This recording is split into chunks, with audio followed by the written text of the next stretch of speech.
I was diagnosed with mild anxiety and panic attack. Hi, ako nga pala si Griselda from North Caloocan. Ako ay 35 years old na.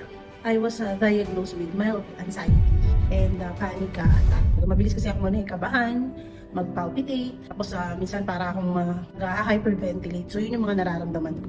Nahirap din talaga akong makatulog. So naghanap ako ng solution din, may nakita ako na isang ad sa Facebook about dito nga sa Keep Calm. Sa first day ko pa lang, nakatulog ako agad ng mahimbing. Talagang nakuha ko yung gusto kong tulog eh. Then pagising ko sa umaga, yung feeling na parang kalma-kalmado mo lang. Pare-recommend ko talaga tong Keep Calm, no? Para sa mga kagaya kong nakakaranas ng panic disorder, nakakaranas ng mild anxiety at pag-overthink, 100% legit at FDA approved ito. So ito talaga yung magiging solution at makakatulong sa mga nararanasan ninyo. I-take nyo na ang Keep Calm.